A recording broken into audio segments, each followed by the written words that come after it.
শীতের শুরুতে পটুয়াখালীর কলাপাড়ায় পাখি শিকারীদের দৌরাত্ম্য বেড়েছে। এরই মধ্যে অতিথি পাখি শিকার করে রান্না করে খাওয়ার একটি ভিডিও ছড়িয়ে পড়েছে সামাজিক যোগাযোগ মাধ্যমে।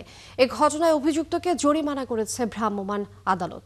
তবে পাখি প্রেমীরা বলছেন, বন্যপ্রাণী ও অতিথি পাখি রক্ষায় কঠোর আইন প্রয়োগের পাশাপাশি জনসচেতনতা বাড়ানো জরুরি। মিলন কর্মকার রাজুর তথ্য ছবিতে প্রতিবেদন। এগুলো শুধু বক আর ঘুঘুর মাংস প্রায় কেজি ২৭টার মতন আমরা খাইছি, এতক্ষণ খাইছি। এভাবেই উল্লাস করে অতিথি পাখি রান্না করছিলেন কয়েকজন যুবক। কিছুদিন আগে সঙ্গীদের সাথে নিয়ে পটুয়াখালীর কলাপাড়ার আমতলীপাড়া গ্রামের বাইজিদ আমিন পাখি শিকার করে নিজের ফেসবুক অ্যাকাউন্টে রান্নার লাইভ করেন। ভিডিওটি ১১ নভেম্বর রাতে ফেসবুকে ছড়িয়ে পড়ে। শিকার করলাম প্রায় ২০ খানিক বক, ঘুঘু। এই ভিডিও প্রাণী কল্যাণ সংগঠনের সদস্যদের নজরে আসলে তারা স্থানীয় প্রশাসনকে জানায়। পরে অভিযুক্ত বাইজিদকে ১০,০০০ টাকা জরিমানা করা হয়। অনাদায়ে ৭ দিনের কারাদণ্ডের আদেশ দেন ভ্রাম্যমাণ আদালত। লিলি বিউটি সোপ, যার অ্যান্টি এজিং গুণ তারুণ্য ধরে রেখে ত্বকে করে উজ্জ্বল, তারুণ্যময় উজ্জ্বল ত্বকের জন্য।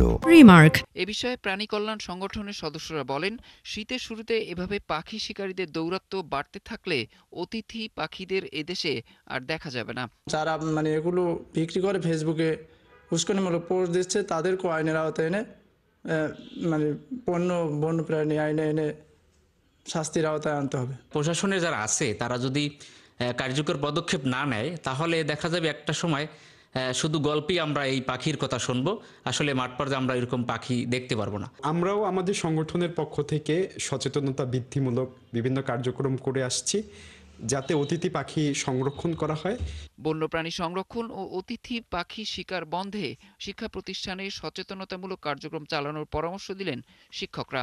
এই অঞ্চলে যে সমস্ত শিক্ষা প্রতিষ্ঠানগুলো রয়েছে, আমি মনে করি শিক্ষা প্রতিষ্ঠানের শিক্ষার্থীদের মাধ্যমে একটা জনমানুষের মধ্যে বড় রকমের সচেতনতা তৈরি করা যায়।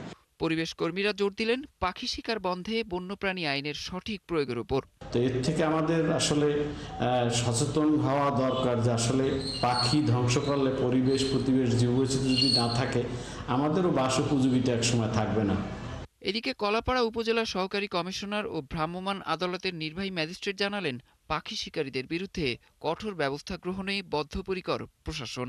এই আইনে ১ লক্ষ টাকা পর্যন্ত জরিমানার বিধান রয়েছে, অথবা ১ বছর পর্যন্ত জেল দেওয়ার বিধান রয়েছে, অথবা একই সাথে উভয়দণ্ড প্রদানেরও ভিত্তি রয়েছে। শীতকালীন অতিথি পাখির সুরক্ষায় সবাইকে এগিয়ে আসার আহ্বান এলাকার সচেতন মহলের।